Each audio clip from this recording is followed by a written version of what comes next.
प्रदेश कार्यालय का आज भूमि पूजन हुआ। भारतीय जनता पार्टी के राष्ट्रीय अध्यक्ष जेपी नड्डा के साथ साथ दिल्ली बीजेपी के प्रदेश अध्यक्ष भी इस दौरान मौजूद रहे। इस दौरान तमाम भारतीय जनता पार्टी के राष्ट्रीय महासचिव, चाहे दुष्यंत गौतम की बात करें या अन्य नेताओं की बात करें, वो लोग भी मौजूद रहे। इसके साथ ही अगर हम बात करें तो ये पंडित दीनदयाल मार्ग पर ये दिल्ली बीजेपी प्रदेश कार्यालय बन रहा है और करीब 1 साल का लक्ष्य रखा गया है जिसके अंदर इसको तैयार कर लिया जाएगा। इसके साथ ही इसमें तमाम खूबियां है। ये पूरी तरीके से सीसीटीवी कैमरे से लैस है। अलग अलग जो सम्मेलन कक्ष है वो बनाया गया है। तो निश्चित रूप से भारतीय जनता पार्टी कार्यालय के थोड़ी ही दूरी पर दिल्ली बीजेपी का भव्य प्रदेश कार्यालय भी कहीं न कहीं बनकर तैयार हो जाएगा। करीब 1 से 1.5 साल का लक्ष्य रखा गया है। दिल्ली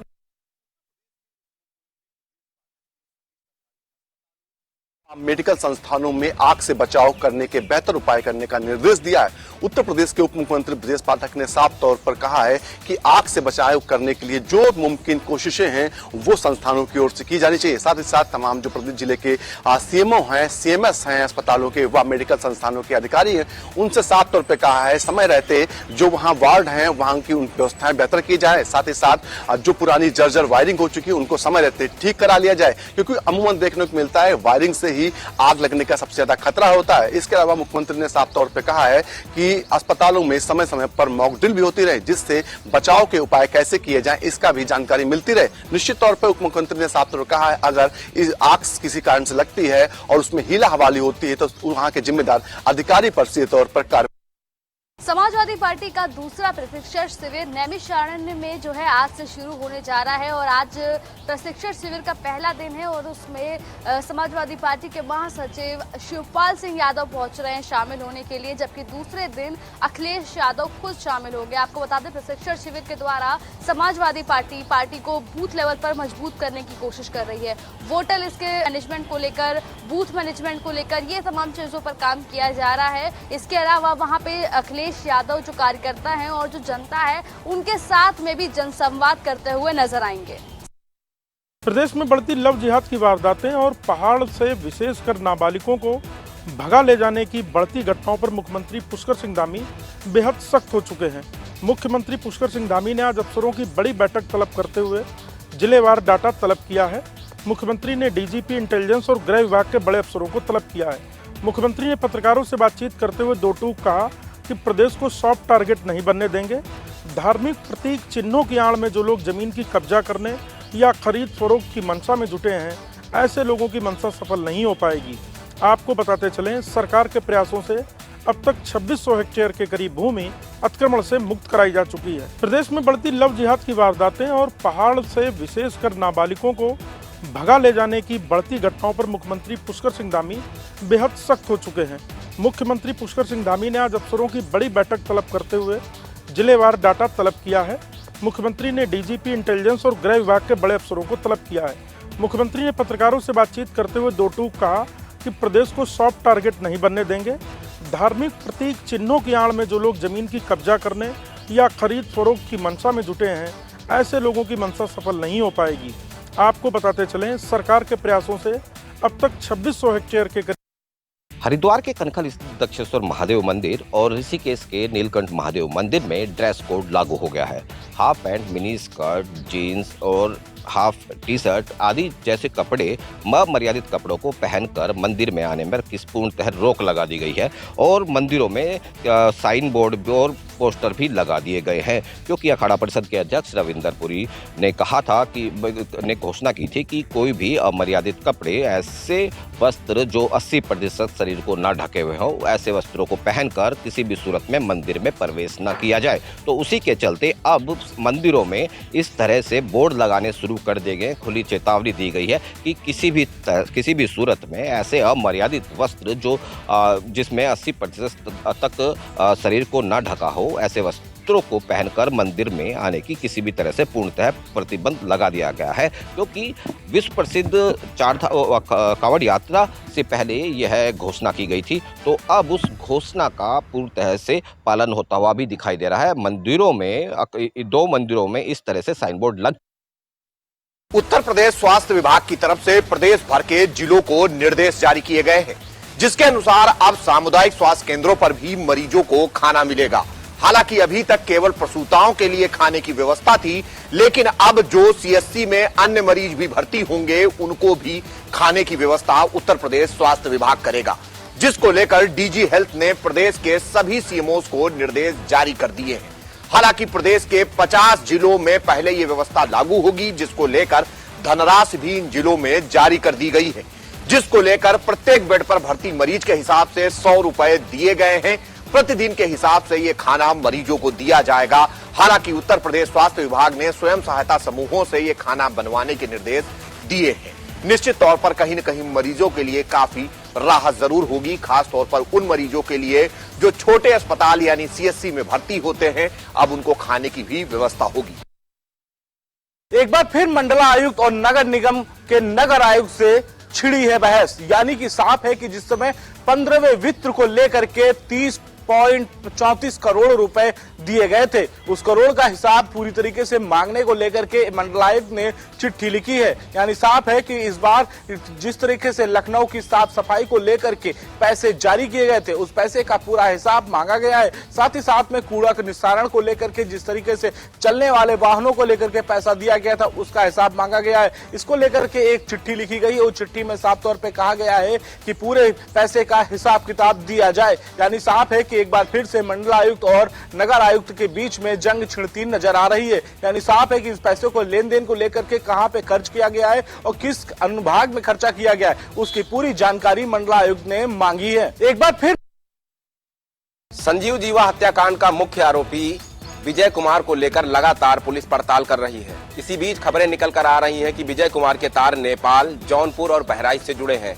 बताया जाता है कि मुंबई में रहने के दौरान एक कॉल पर जो विजय है वो मुंबई छोड़कर वापस जौनपुर आ गया था।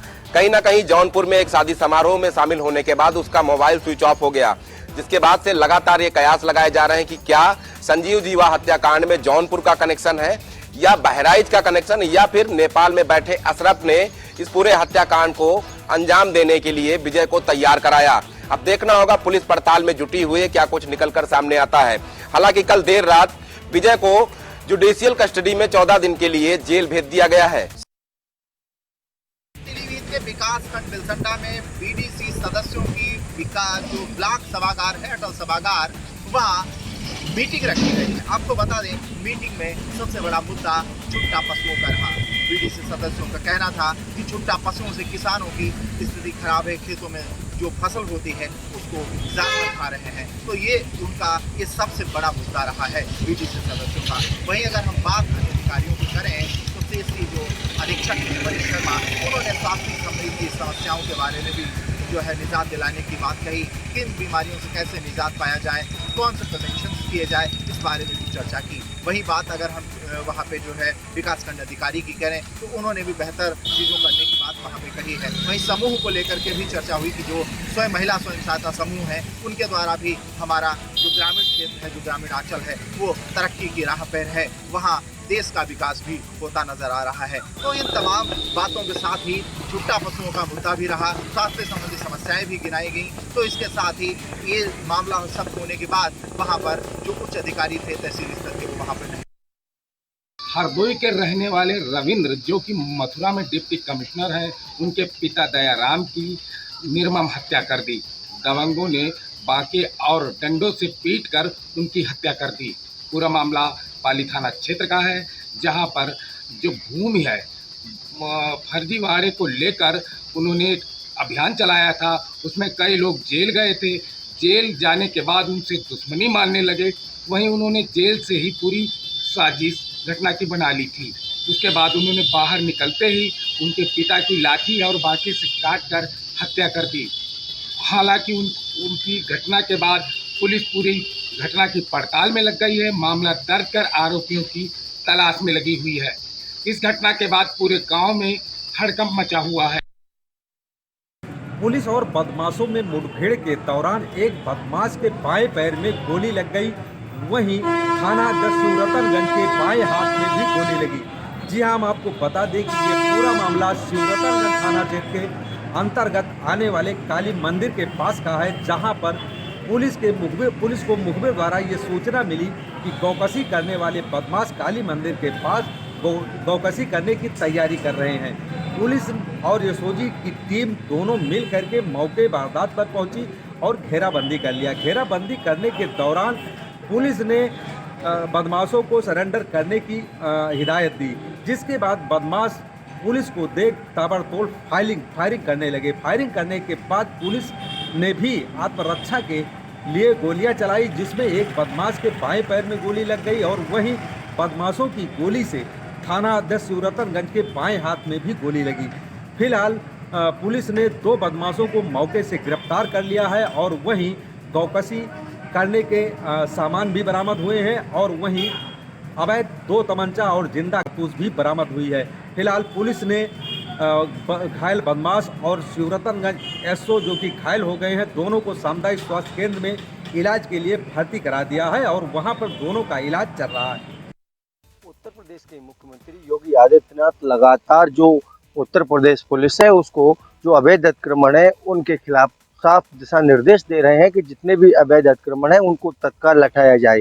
इसी क्रम में जनपद आगरा के थाना शमशाबाद में भी पुलिस का अवैध अतिक्रमण के खिलाफ अभियान चला। आपको बताते चले कि हाल ही में जो पुलिस कमिश्नर हैं प्रतिंदर सिंह, उनके द्वारा यहाँ पर जो तमाम उप निरीक्षक हैं उनको थानों का कार्यभार सौंपा गया है। इसी को लेकर थाना अध्यक्ष शमशाबाद ने भी भारी पुलिस टीम के साथ कस्बे में पैदल गश्त किया। साथ ही साथ जो मिश्रित आबादी वाला कस्बा है उस इलाके में भी थाना अध्यक्ष द्वारा गश्त किया गया। साथ ही साथ कस्बे के जो मेन बाजार है वहाँ भी गश्त किया और लोगों को सुरक्षा का एहसास दिलाया। साथ ही साथ जिन्होंने रोड पर अवैध अतिक्रमण कर रखा था उनको भी पुलिस द्वारा हिदायत दी गई कि इस तरह का वो अवैध अतिक्रमण ना करें, अन्यथा आगे उन पर कार्रवाई की जाएगी।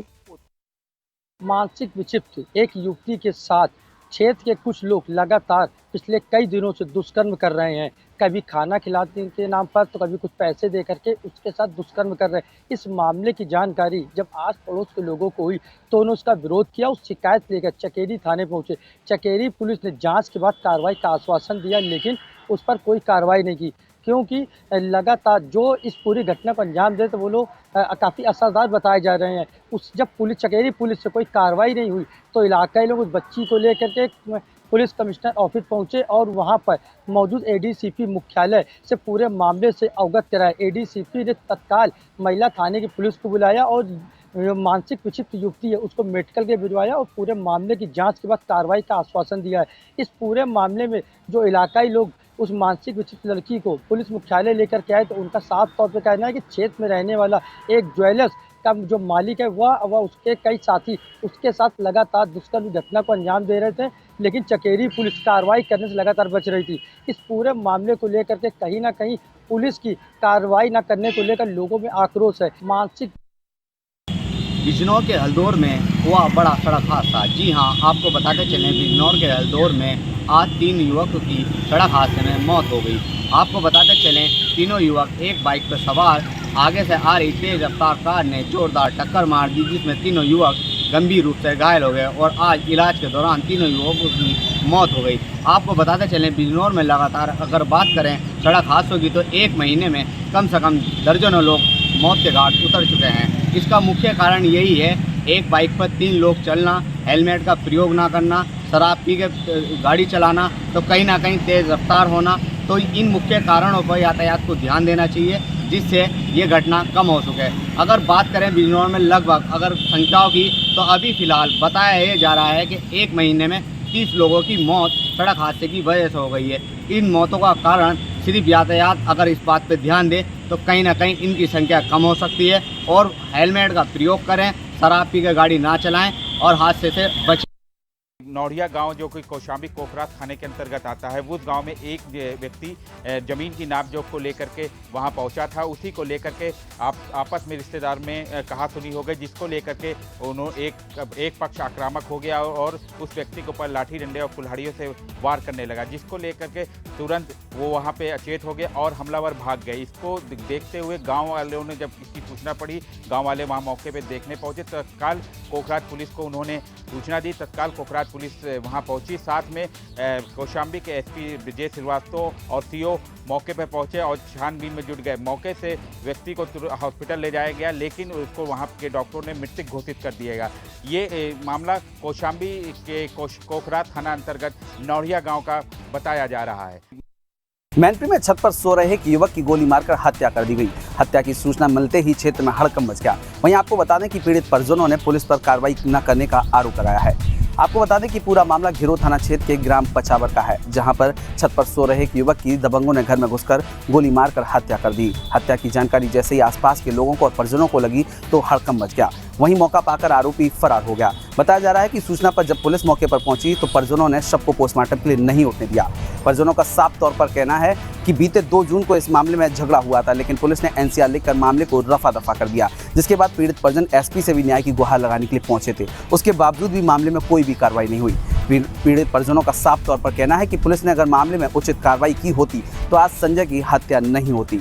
वहीं आपको बता दें कि बीते 2 जून को जब ये झगड़ा हुआ था, बता दें ये पूरा मामला जो हुआ था वो नाली को लेकर दोनों पक्षों में विवाद हुआ था और इस घटना में लगभग दोनों पक्षों की तरफ से अगर बात की जाए तो कुल 6 लोग गंभीर रूप से घायल हुए थे, जिनका उपचार भी चल रहा था। परिजनों ने जो बताया है उनका साफ तौर पर यही कहना है कि अगर पुलिस मामले में कार्रवाई करती तो आज संजय जिंदा होता है। इस तरीके की कोई भी घटना को अंजाम नहीं दिया जाता। उनका कहना है कि पुलिस ने एनसीआर लिखकर मामले को रफा दफा करने की कोशिश की। वहीं आपको बता दें कि जब मौके पर एएसपी राजेश कुमार पहुंचे उसके बाद ही उन्होंने आज आश्वासन दिया और आश्वासन के बाद ही परिजनों ने शव को पोस्टमार्टम के लिए भेजा है। उत्तर प्रदेश के डिप्टी सीएम और स्वास्थ्य मंत्री ब्रजेश पाठक लाख प्रयास कर रहे हैं कि स्वास्थ्य महकमे को किसी तरह सुधारा जाए। आज अपने 1 दिवसीय दौरे पर रायबरेली में भी रहेंगे डिप्टी सीएम, लेकिन स्वास्थ्य विभाग है कि सुधरने का नाम नहीं ले रहा है। ताज़ा मामला महाराजगंज सीएचसी का निकलकर सामने आया है, जहां तस्वीरों में आप साफ देख सकते हैं कि किस तरह से प्रसूता दर्द से करहा रही है, लेकिन डॉक्टरों पर कोई असर नहीं पड़ रहा है। सुबह से ही उसको एडमिट कर रखा था। एडमिट करने के बाद देर शाम उससे कहने लगे कि वो यहाँ से जाए और जिला अस्पताल में अपना इलाज कराए, यहाँ पर इलाज नहीं हो पाएगा। जब उत्तर प्रदेश के डिप्टी सीएम ब्रजेश पाठक इस पर लगातार निर्देशित कर रहे हैं कि कार्रवाई की जाएगी, लापरवाही ना की जाए, लेकिन महाराजगंज सीएचसी है कि सुधरने का नाम नहीं ले रही है। वहां पर जो सीएचसी अधीक्षक हैं तकरीबन 7 सालों से वहां पर विराजमान हैं और लगातार कई मामले प्रकाश में आए हैं, लेकिन उन पर कार्रवाई ना होना ये सवालों के घेरे में स्वास्थ्य विभाग को जरूर खड़ा करता है। रामपुर में पति ने अपनी पत्नी के गोली मार दी, जिसके बाद हंगामा मच गया। जी हाँ, मामला रामपुर के थाना स्वार क्षेत्र के समोदिया गांव का है, जहां पे पत्नी घर के अंदर टीवी सीरियल देख रही थी, जिसके बाद उसका शराबी पति उसके घर आया। घर आने के बाद उसने अपनी पत्नी से टीवी बंद करने के लिए कहा और उसने अपनी इच्छा जताई, जिसके बाद उन दोनों में विवाद हो गया और पति ने गुस्से में लाइसेंसी बंदूक उठाने के बाद उसके गोली मार दी। सूचना पर पहुंची पुलिस ने घायल महिला को सीएचसी में भर्ती कराया, जहां उसकी हालत को गंभीर देखते हुए उसे हायर सेंटर रेफर कर दिया गया है। तो ऐसे में हंगामा होने के बाद गांव के लोग इकट्ठा हो गए और इकट्ठा होने के बाद आरोपी जैसे ही फरार हुआ तो पुलिस ने 2 घंटे के अंदर उसको बरामद करने के बाद उसको जेल भेजने की तैयारी की। तो जहां एक तरफ रिश्तों में गिरावट आ रही है, लोग अपने ही रिश्तों को बलिदान देने से नहीं चूक रहे हैं, तो वहीं दूसरी ओर पुलिस भी इस परेशानी में है कि इस तरह से जो घटनाएं घट रही हैं वो क्रिमिनल केस में दर्ज हो रही हैं।